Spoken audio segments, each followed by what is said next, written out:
He was fired by NPR. Everybody's reacting to this. We've had all kinds of videos up on YouTube. If you type in conservative new media, you see all the videos that we have. Paul's been putting up some fantastic videos there. You can go to all of our website, conservativenewmedia.com, the whole 9 yards. And, you know, we've been doing great numbers this week. In fact, I do need to announce that this week we were actually ranked as the number 9th most viewed reporter channel, in the world. My girlfriend's here. She's doing her thing. We might hear from her in a second because she's got a fantastic perspective. She's a little nervous. I understand that. So, you know, we're excited about that. We're doing huge views. We're probably going to do 1.2, 1.3 million hits this month. We want to thank everybody for that. And it's videos like this that people really want to talk about and care about, Paul. And what do you think about what John from Modesto said? And, you know, he was basically saying, listen, NPR can do whatever they want. That if people are, some of these Muslim Americans are dressed up in full Muslim garb, that they're basically trying to be in your face and sending us a message, and that we shouldn't be funding public broadcasting in NPR. And, I mean, look, people are definitely reacting strongly. You've seen that in the comments on the videos. Yeah, I have two things on that. Number one, NPR can do anything it wants, except for the fact that it takes public funding. And not to mention that it takes public funding, it just got $1.8 million from far-left backer George Soros. I saw that. Look at that. Now, the second point is, I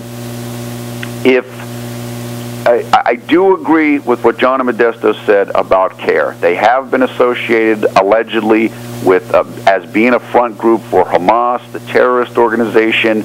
And so there are concerns about that. Yes, I agree with that.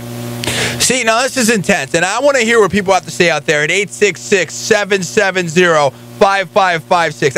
I'd like to take a poll. If we can get enough callers in here that have the right kind of vibe, I'd like to take a poll. Do you think that NPR, number one, do you think that NPR should have fired Juan Williams? Number two, do you agree or disagree with what Juan Williams said? And number three, do you think that we should be funding public taxpayer money for NPR?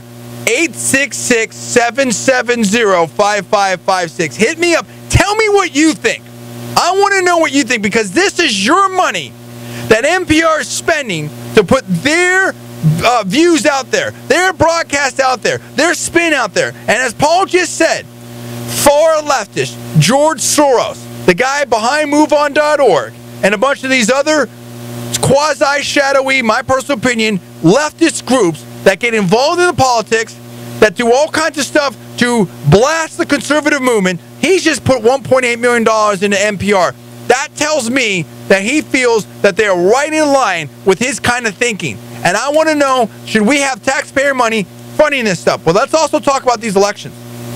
And let's talk about what's going on with Sharon Angle, who we love, and we interviewed here exclusively on the John D. Villarreal radio show and on Conservative New Media on YouTube. She is really taking it to Harry Reid. And I have to say, if I had to bet right now, Sharon Angle's going to win that race. Don't you agree with that, Paul? I do agree with that. I mean, any incumbent that's not getting 50% of the vote in the polls, and Harry Reid hasn't and is in very bad shape, particularly when the Las Vegas unemployment number just hit 15%. So let's roll down these Senate races very quickly here. Let's just go start to back. There's about 10 races that are very targeted, and people are looking at of what the Republicans need to sort of take over the Senate. I think most people think that the Republicans are going to take over the House. I agree with that. I like our chances in the House. Yes, Democrats and their left groups are deploying money. Yes, some races are tightening up, but I really have a great feeling on the House. I think we're in good shape there. On the Senate, it's a little bit different. Let's start out with the Connecticut race, where you have McMahon versus Blumenthal. That's getting tighter. Most people think that it will go Democratic. We had Obama that just went through that state to campaign for Blumenthal. What's your read on that race? You know, it definitely leans towards Blumenthal. I mean, he's certainly come down a great deal with the fabrications or whatever you would call it about Vietnam and his war experiences or his military experience.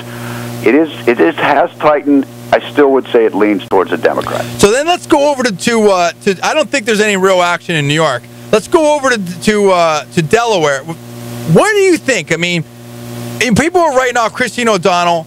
That's tightened up a little bit. She had the "I'm not a witch" ad. That didn't help her out. We talked about that. That was one of our political fails of the week.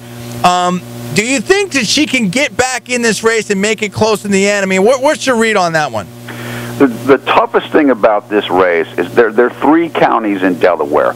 The northernmost county where the bigger cities are, that's the most liberal county in there.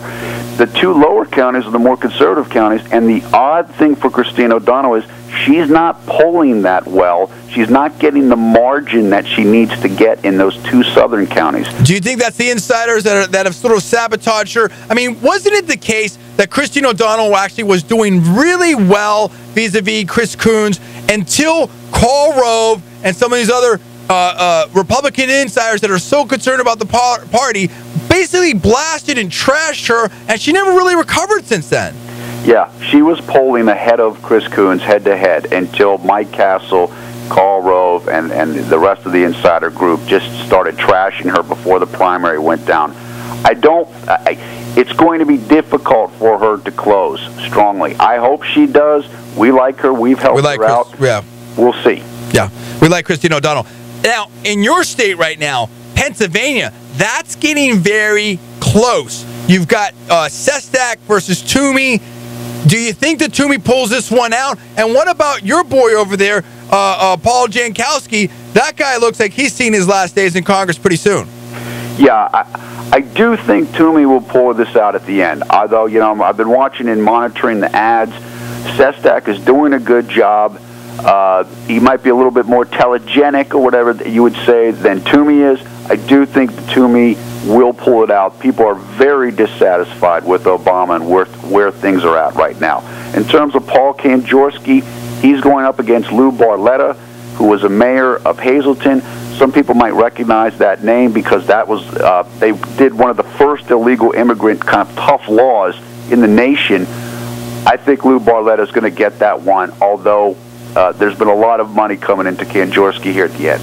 Well, that's right, and some have said that with Kanjorski, I mean, there's been a lot of sort of question marks, regarding some of the things that he's done in the past, allegedly.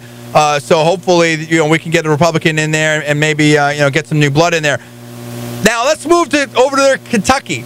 I like what Rand Paul's doing. That thing has really gotten nasty in that race, and I mean, very vicious, very personal. I think that Rand Paul's going to get this one done. Don't you agree? I do agree with that. It has gotten nasty and personal, and I know we've talked about this, and this has been mentioned on different places in the news, at least on the internet.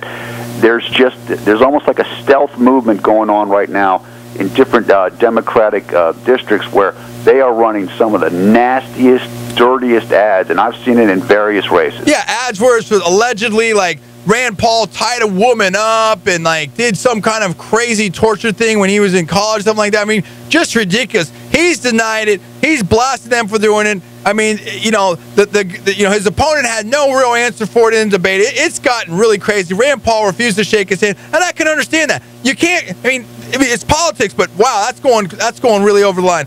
Now let's talk about the Colorado thing with Buck. Do you think that Buck is going to make this thing happen? We know that Obama's been out there, and he's trying to, rally that, that whole base out there and get the Democrat over the line. Why do you read Colorado? Yeah, it's tough. I don't have a really good feel for that race. I need to kind of get myself up to date with the latest data on that race. Look, Colorado's been trending more Democratic, the last several years. I'm not sure. I can't really make a call on that one. Agreed, but they got an independent streak, and I think that they're really not happy with what's going on with this Obama thing. I think the Buck wins that. I think that we win in Ohio. Ohio's definitely gone much more Republican lately.